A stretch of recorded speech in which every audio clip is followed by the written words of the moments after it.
Good morning, everyone. If you would take a seat, we will start our FERPA review for this year. As most of you know, our objective for today is to review the relevant information regarding FERPA and any changes that have been made, as well as the current policies at USD 440. FERPA stands for Family Educational Rights and Privacy Act, and it is executed by the U.S. Department of Education.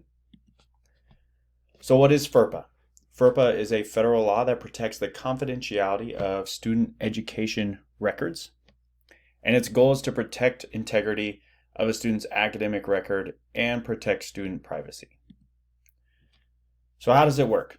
So because most of our students are minors, parents are granted rights on behalf of their children. Those rights transfer to the student when the student turns 18 or when they enroll in a post-secondary institution. Parents can claim children as dependents if they are still on their taxes. So how does it work? So FERPA requires written consent from parents or an eligible student who's 18 or already in a post-secondary institution before they disclose any student education records or personally identifiable information, also known as PII. So if you hear PII, that is personally identifiable information. And as a school district, we are required to safeguard FERPA protected data from unauthorized disclosure, and we can't destroy any information that if there's an outstanding request to view or inspect. And there's other other documents like transcripts and things like that we need to hold on to for a certain period of time for students if they would need that. So parent rights. Parents can inspect and receive a copy of student records, and in fact, the suggestion is that parents should look at student records at least once, if not twice, yearly. Parents can deny access to others, especially people outside of the school system. They can go through a process to correct errors, and that would include a hearing in order to get that error changed. They can opt out of military recruitment for their student, and they can opt out of the disclosure of a student's directory information. They can also file a complaint, which would be handled by the Department of Education, and that would have to, you'd want that to be heard by your school district. So what are some exceptions to FERPA? FERPA affords schools and districts flexibility when responding to circumstances that threaten the health or safety of individuals in their school community. So if there's a risk, maybe a student has some mental health issues or different things like that, that's when FERPA could possibly be violated or stretched in order to keep that individual safe, or to keep other students safe from that student.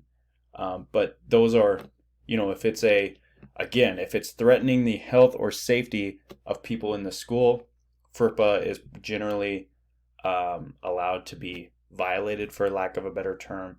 But that really needs to be a dangerous situation, a very threatening situation.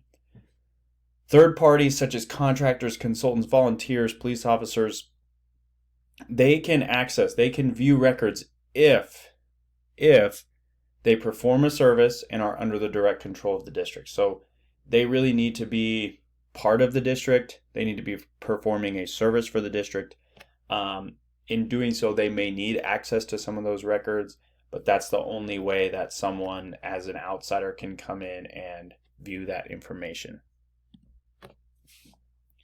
Some common violations for you as teachers and staff, and how to avoid those. So let's say you print off, at the end of a semester, you print off students' grades to give them, and students hand those back to you. You can't just throw those away. And really would suggest to probably not print those out in the first place, because if you print something like that out, you should shred it before it is thrown away permanently.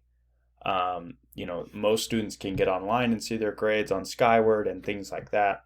So that's what I would suggest. Hey, go look at your grades on Skyward, rather than printing your grades off, because that would be a violation. You need to be careful of online vendors. So most of the time, when you are looking for an education program, that needs to go through the district office.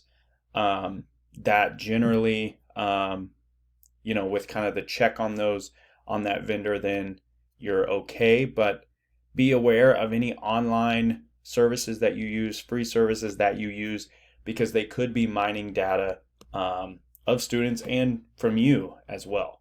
So just be aware of that.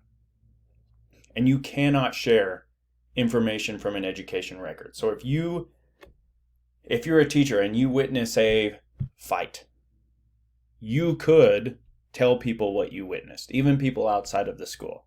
However, if you would go in and you would see the discipline record of that student, you could not share that specific discipline record and what happened, what was written in that discipline action. You could not share that to someone outside of the school. So just be careful with that, and try to keep things that happen in the school inside the school as best as you can. More common violations: make sure that you ask students for permission before recording. With all of our security cameras in the building, in the parking lot, we have signage saying, aware you're being recorded. And so you don't have that necessarily as a teacher. So you need to ask students before you take their picture to show off a grade assignment or a project, or before you take a video of what's going on in class. You need to ask students for permission. You also, and this is something that our special ed teacher does a great job with, avoid emailing private data and be discreet as much as possible. So if you're talking about a specific issue with a student, maybe use initials, or better yet, just go and talk to them, and go talk to the other teacher or administrator in person about the issue and try to get it solved that way. Some issues with FERPA. In a 2018 report, the Federal Commission on School Safety claimed that FERPA was out of touch with modern classrooms in the digital age. This is an older document, and so with the modern technological era in education, it has fallen short on some things.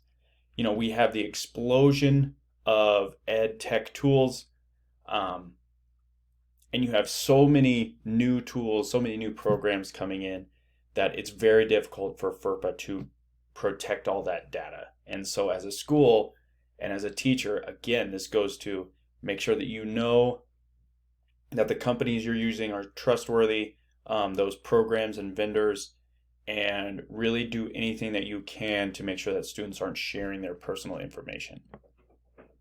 More issues. There's a gap between what's going on with local school officials and the U.S. Department of Education, and really what is considered school-based threats, and when FERPA should or shouldn't be pushed aside. And really the biggest issue is that the government needs to do a better job of giving us straightforward information of what to do in certain situations. And so they're attempting to do that. They're trying to make things a little bit simpler for us and a little bit more straightforward. And we'll try to keep you up to date on that as we continue to update this presentation and this learning in the future. For you right now, though, the best thing to do is to go to our school website. So if you ever have any questions, come to me, come to another administrator, and you can always ask us, or you can go to USD 440, go to the app or go to the website and look at our FERPA notification of rights. And I have the link right here, and I'll share this presentation with you so you can go back and look at this whenever you would like. Here are my references for the presentation today. Hey, thanks for your attention.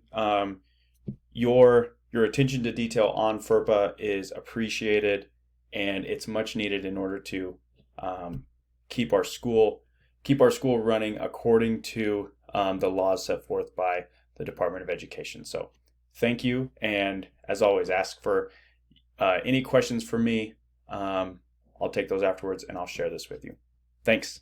Have a good day.